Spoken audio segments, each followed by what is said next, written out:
Hello दोस्तों, मैं हुमैरा फातिमा। मेरे चैनल पर आप सबका स्वागत, अभिनंदन और वंदन। जैसा कि आप सभी जानते हैं कि मैं पहले भी इस चैनल पर वीडियोज़ अपलोड करती थी, लेकिन किसी कारणों के कारण बहुत सारे घुले-मिले कारणों के कारण मैं वीडियोज़ रेगुलर मोड पर अपलोड नहीं कर पाई, जिसके कारण मेरा जो चैनल है वो इंक्रीज़ की जगह डिक्रीज़ होता चला गया। जो कारण थे वो बहुत कम हो गए हैं और मैंने सोचा है कि मैं अब रेगुलर मोड पर वीडियो अपलोड करूँगी। मैंने 2018 के लगभग ये चैनल क्रिएट किया था और वीडियोज़ अपलोड करना चालू किया था। लेकिन इतनी व्यस्तताओं के कारण मेरा पीएचडी चल रहा है, मैं जॉब भी करती हूँ और इन सब चीज़ों के कारण मैं कविताएँ लिखती हूँ या और भी बहुत सारी चीज़ें हैं, जब आप लोग रूबरू होंगे तो जान जाएँगे। इन सारी व्यस्तताओं के चलते मैं चैनल पर नहीं रह सकी, लेकिन मैंने अब सोचा है कि मैं चैनल पे अब रेगुलर रहूँगी। लगभग 1 वीडियोज़ या हफ़्ते में 2 वीडियोज़, 3 वीडियोज़ डेली चैनल पे मैं अपलोड करूँगी। क्योंकि मैं अब अकेली रहती हूँ और मेरे पास काफ़ी समय है कि मैं चैनल पर काम कर सकूँ। तो अब मैं लेकर हाज़िर हो गई हूँ। आप लोग इसको ज़्यादा से ज़्यादा साझा करिएगा, ताकि जो मेहनत मेहनत मैं लगा रही हूँ, मुझे भी उसकी सफलता का कुछ परिणाम आपके देखने में मिले। सफलता का परिणाम तभी मिलेगा जब आप उसको देखेंगे, और अगर आप उसको देख रहे हैं और आप उससे कुछ अर्जित कर पा रहे हैं, तो वही मेरी सफलता होगी। तो हिंदी साहित्य हम शुरुआत करेंगे हिंदी साहित्य के इतिहास आचार्य रामचंद्र शुक्ल के द्वारा। आचार्य रामचंद्र शुक्ल हिंदी साहित्य की नींव हैं। उनके बिना हम साहित्य का विद्यार्थी कुछ भी नहीं कर सकता है। जितनी भी आपकी वस्तुनिष्ठ जो बुक्स वगैरह हैं, गोविंद पांडे की हो गई या पुनीत राय की हो गई, सभी लोगों ने पृष्ठभूमि जो हमारी बनाई है या दृष्टि की हो गई, वो आचार्य रामचंद्र शुक्ल को उठाकर ही बनाई है। तो हम डायरेक्ट आचार्य रामचंद्र शुक्ल को पढ़ेंगे और संक्षिप्त रूप से समझेंगे कि उन्होंने क्या कहने का प्रयास किया है, ताकि जब हम वन लाइनर पढ़ें तो उसमें हमें ज़्यादा मज़ा आएगा और हम उसको वन लाइनर की तरह रट के नहीं बल्कि समझ के पढ़ेंगे। आशा करती हूँ कि आपको समझ में आएगा। और आज चूँकि पद्य तो हम पढ़ते रहते हैं शुरू से, आज जो मैंने टॉपिक उठाया है वो आधुनिक काल का। हम आचार्य रामचंद्र शुक्ल का आधुनिक काल गद्य खंड ये पढ़ेंगे, क्योंकि पद्य हम बहुत बार पढ़ चुके हैं और बहुत मेरे चैनल पे भी वीडियोज़ होंगी। तो मैंने सोचा है कि मैं आधुनिक काल गद्य खंड से शुरू करूं। तो जैसा कि आपको पता है कि आचार्य रामचंद्र शुक्ल का जो विभाजन है वो प्रकरणों में है। तो आधुनिक काल संवत 1900 से 1980 तक आचार्य रामचंद्र शुक्ल ने बांटा है। और प्रकरण पहले प्रकरण में वो कहते हैं, सामान्य परिचय देते हैं और गद्य का विकास किस तरह से हुआ यह हमें बताते हैं। आप साहित्य के विद्यार्थी हो, आपको पता होगा कि पहले आदिकाल आता है, फिर हमारा भक्ति काल आता है, फिर रीतिकाल आता है और फिर आधुनिक काल आता है।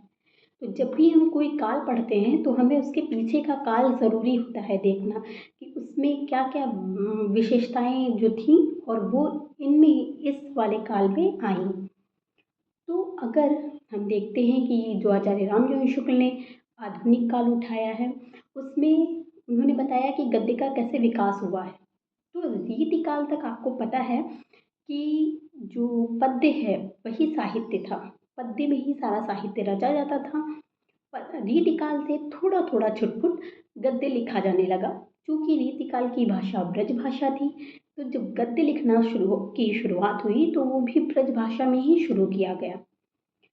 लेकिन साहित्य जब शुरू होता है तो वो एकदम से नहीं शुरू हो जाता है, कोई भी विधा या कुछ भी बहुत पहले से उसकी परंपरा चली आ रही होती है, भले ही थोड़ी थोड़ी छिटपुट ही चली आ रही हो। तो उन्होंने बताया है कि जो गद्य का विकास हुआ है वो किस तरह हुआ है। अब हम इसको बहुत संक्षिप्त रूप में सुन लेंगे।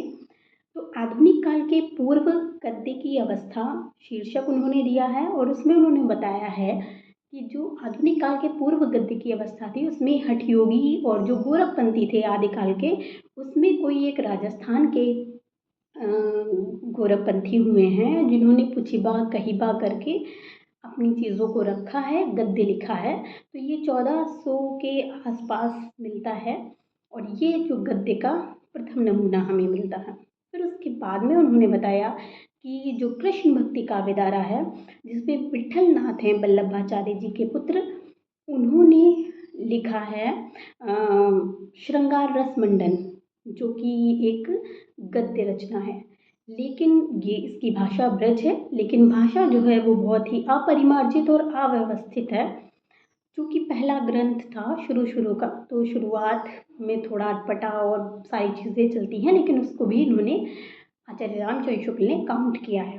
उसके बाद में इन्होंने इन्हीं के पुत्र जो थे गोकुलनाथ, 84वें श्रवण की वार्ता, 252वें श्रवण की वार्ता, उसका उसको लेखित किया है। लेकिन आचार्य रामचंद्र शुक्ल मानते हैं कि जो 84वें श्रवण की वार्ता है वो गोकुलनाथ ने नहीं लिखी है, बल्कि उनके जो शिष्य हैं उन्होंने लिखी है। किस आधार पर मानते हैं? उन्होंने ये माना है कि इसको पढ़ने पर जो इसमें पद्य मिलते हैं वो कुछ पद्य ऐसे हैं जो गोकुलनाथ की स्तुति कर रहे हैं, जो गोकुलनाथ की गुरु महिमा का बखान कर रहे हैं। इसके आधार पर आचार्य रामचंद्र शुक्ल ने कहा है कि ये जो पद्य हैं ये गोकुलनाथ के द्वारा नहीं लिखे हैं, बल्कि ये 84वें श्रवण की जो वार्ता है संपूर्ण उनके शिष्यों ने लिपिबद्ध किया है या उनके शिष्यों ने लिखा है, गोकुलनाथ जी ने नहीं लिखा है। लेकिन अधिकतर लोग मानते हैं हिंदी साहित्य में 84वें श्रवण की वार्ता पंडित गोकुलनाथ ने लिखी है। इसमें वैष्णव भक्त और आचार्यों की महिमा का प्रकट है करने वाली कथाएं हैं छोटी छोटी, और यह 17वीं शताब्दी के उत्तरार्ध में लिखी गई है। साहित्यिक निपुणता और चमत्कार की दृष्टि से ये जो 84वें श्रवण की वार्ता और 252वें श्रवण की वार्ता है ये नहीं लिखी गई है। ये केवल कृष्ण भक्त जो लोग थे, वैष्णव जो आचार्य थे, उनकी महिमा का वर्णन करने के लिए लिखी गई हैं। ये चमत्कार या साहित्यिक निपुणता के लिए नहीं लिखी गई हैं। जो 252वें श्रवण की वार्ता है वो औरंगजेब के समय पे लिखी गई है और उसकी जो भाषा है वो बहुत व्यवस्थित है और बहुत चलती हुई है। क्योंकि जब हम शुरू करते हैं ना, जब हम आगे की ओर बढ़ते हैं तो हमारी भाषा, हमारी लिपि, सब कुछ अच्छा होता चला जाता है। आप उसी क्रम में समझिएगा। इसमें जो है ये बोलचाल की ब्रज भाषा है और कहीं कहीं बोलचाल के अरबी फारसी के शब्द भी मिलते हैं। चूँकि औरंगजेब के समय लिखी गई थी, दरबारी जो काव्य था वो लिखा जा रहा था, दरबार था, और इसलिए अरबी फारसी के शब्दों का भी सम्मिश्रण में मिलता है 252वें श्रवण की वार्ता में।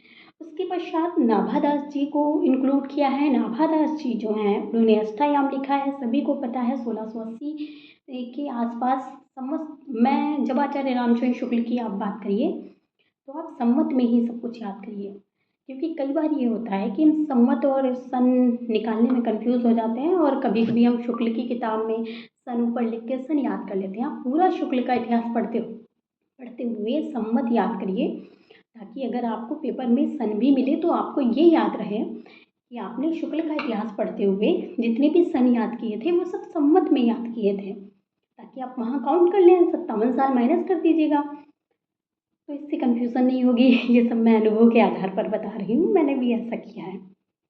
फिर इसमें अष्टयाम में राम जी की दिनचर्या का वर्णन है, ये सभी को पता है। उसके बाद में एक कवि को शुक्ल ने इंक्लूड किया है, वैकुंठमणि शुक्ल। वैकुंठमणि शुक्ल ने 2 छोटी छोटी किताबें लिखी हैं, जिसमें अगहन महात्म्य और वैशाख्य महात्म्य। इसका भी समय 1680 के आसपास है और ये एक आश्रयदाता थे। आश्रयदाता किनके थे? तो वैकुंठमणि शुक्ल जो थे उनके आश्रयदाता थे। ओरछा के महाराज जसवंत सिंह के आश्रय में इन्होंने ये पुस्तक लिखी है। ठीक है, याद रखिएगा, ओरछा के महाराज जसवंत सिंह के आश्रय में। उसके पश्चात नासिकेतुपाख्यान। नासिकेतुपाख्यान शुक्ल ने माना है कि इसके कर्ता का नाम ज्ञात नहीं है और इसका समय माना है 1760 के उपरांत, मतलब बाद। और भाषा मानी है कि व्यवस्थित ब्रज भाषा है। उसके बाद सुरती मिश्र जो हैं, इनकी बेताल पच्चीसी को स्थान दिया है। बेताल पच्चीसी 1767 में लिखी है और इन्होंने कहा है कि जो संस्कृत से कथा लेकर इन्होंने बेताल पच्चीसी लिखी, जो लल्लू लाल कवि थे हमारे, उन्होंने इसका अनुवाद हिंदुस्तानी भाषा में किया है, मतलब हिंदी में किया है। उसके बाद इन्होंने जो शामिल किया है वो है लाला हीरा लाल, जिनकी आईने अकबरी की भाषा वचनिका एक बड़ी पुस्तक मानी है आचार्य रामचंद्र शुक्ल ने। जयपुर नरेश सवाई प्रताप सिंह की आज्ञा पर इन्होंने लिखी थी। इसकी जो भाषा है वो बोलचाल है, अरबी है, फारसी के शब्द लिए है। तो यहाँ पे आपने देखा, शुक्ल ने ये बताने का प्रयास किया है कि किस तरह से जो हमारा ब्रजभाषा गद्य था, जो हमारा खड़ी बोली गद्य था, उसके आने से पहले ब्रजभाषा में गद्य लिखा गया, गद्य लिखने का प्रयास किया गया और किस तरह से वो व्यवस्थित थी, किस ग्रंथ की भाषा और किस ग्रंथ की भाषा अव्यवस्थित थी, किसकी परिमार्जित थी और किसकी अपरिमार्जित थी। उसके बाद इन्होंने कहा कि ब्रज भाषा में ही फिर गद्य क्यों नहीं लिखा गया, क्योंकि बहुत लंबे टाइम तक, लगभग भारतीय द्विवेदी युग तक हमारा ब्रज लिखा गया, ब्रज में पद्य लिखा गया, तो ब्रज में गद्य क्यों नहीं लिखा गया। तो इसका कारण बताया है शुक्ल ने कि तो इसका कारण शुक्ल जी ने बताया है कि अगर भाषा में ब्रज भाषा में गद्य हमारा लिखा जाता रहता तो बहुत बड़ी समस्या आगे चलकर हो जाती है, भाषा विपल्यों की समस्या हो जाती है उत्पन्न। फिर हम एक विरोध इसके लिए चलाते, जैसे कि आप पता होगा कि महावीर प्रसाद द्विवेदी जी ने खड़ी बोली को प्रतिस्थापित करने के लिए सरस्वती में ब्रज भाषा की जो रचनाएं थीं वो लेने से इनकार कर दिया था। तब जाकर जो खड़ी बोली है उसने आज ये स्थान प्राप्त किया जो हम आज देखते हैं। इसी तरह अगर ब्रजभाषा में गद्य लिखा जाने लगता तो उसके लिए भी बहुत विरोध करना पड़ता और फिर दो धाराएं साहित्य में चल रही होती, एक तो ब्रजभाषा गद्य की और एक खड़ी बोली गद्य की। तो उन्होंने कहा है कि भगवान का शुक्र ही है, मैं आपको पढ़ के सुनाती हूँ कि भगवान का यह एक अनुग्रह समझना चाहिए कि यह भाषा विपल्लव नहीं संगठित हुआ और खड़ी बोली जो कभी अलग और कभी ब्रजभाषा की गोद में दिखाई पड़ जाती थी, धीरे धीरे व्यवहार की शिष्ट भाषा होकर गद्य के नए मैदान में दौड़ पड़ी। इस तरह उन्होंने माना है, खड़ी बोली का जो एक खड़ी बोली की भूमिका है वो शुक्ल जी ने बांधी है।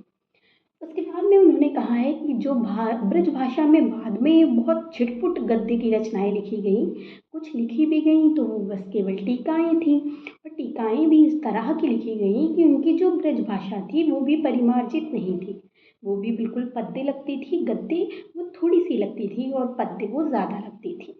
उन्होंने एक उदाहरण देते हुए कहा है कि आगे बढ़कर संवत 1872 की लिखी जानकी प्रसाद वाली रामचंद्रिका की प्रसिद्ध टीका लीजिए तो उसकी भी भाषा परिमार्जित और व्यवस्थित नहीं है। इस तरह से उन्होंने बहुत सारे उदाहरण भी दिए हैं, लेकिन वो उदाहरण आपको पढ़ने की आवश्यकता नहीं है। अगर आप बहुत डीप पढ़िएगा तो आप शुक्ल का इतिहास पढ़ लीजिएगा।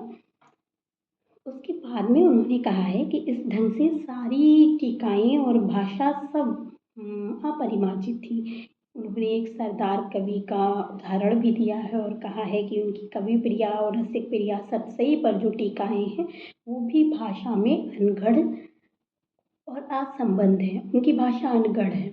तो अगर हम संक्षिप्त रूप से समझें तो शुक्ल ने ये कहा है कि जो भी भाषा जो भी टीकाएं ब्रज भाषा गद्य में लिखी जा रही थी वो सभी अनगढ़ थी, अपरिमार्जित थी, अव्यवस्थित थी और लद्दड़ थी। उन्होंने ये शब्द प्रयोग किया है कि लद्दड़ उनकी भाषा थी।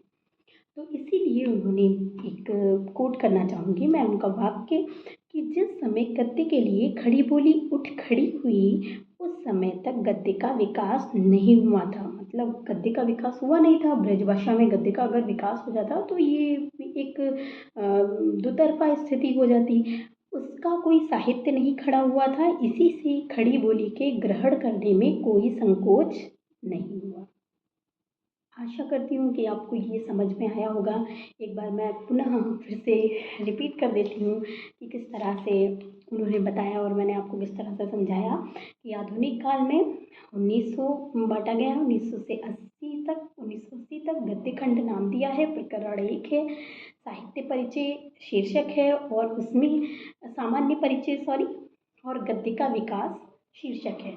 उसमें आधुनिक काल के पूर्व गद्य की अवस्था बताई है और फिर उसके बाद में ब्रजभाषा गद्य में 4 कवियों को स्थान दिया है और उसी के बीच में गोकुलनाथ को उधर स्थान विट्ठलनाथ के शीर्षक में दे दिया है और इधर जो हमारे लाला है सुरती मिश्र हैं उनको लल्लू लाल और उसके बाद में लाला हीरा लाल। तो इस तरह से इतना हमने पढ़ा और किस तरह से ब्रजभाषा गद्य नहीं लिखा गया, क्यों नहीं लिखा गया और खड़ी बोली किस तरह से अपने नए मैदान में अपनी नई भूमिका में आगे बढ़ी और उसने अपना महत्व प्रतिस्थापित किया और अपनी जो भूमिका है वो हिंदी साहित्य के गद्य में बनाई, वो आचार्य रामचंद्र शुक्ल ने बताया, जो मैंने आपको समझाने का छोटा सा प्रयास किया है। आशा करती हूँ कि आपको समझ में आया होगा। अगर समझ में आए तो आप इसको साझा ज़रूर करिएगा और साझा करिएगा, साथ ही मेरे साथ बने रहिएगा। मैं डेली वीडियोज़ अपलोड करूँगी। इसके आगे हम क्या पढ़ेंगे, इसके आगे कल हम पढ़ेंगे कि खड़ी बोली का गद्य, खड़ी बोली के गद्य में क्या क्या कैसे कैसे खड़ी बोली का गद्य लिखा गया, उसको कैसे स्वीकार किया गया, स्वीकृति कैसे हिंदी साहित्य में मिली, हम वो पढ़ेंगे। ये पहला वीडियो था, आपको हो सकता है भूमिका मैंने बांधने की कोशिश की है, आपको लंबा लगा होगा, लेकिन आशा करती हूँ आपको छोटे छोटे अच्छे वीडियोज़ मिलेंगे, आपको प्रोडक्टिव काम मिलेगा। धन्यवाद।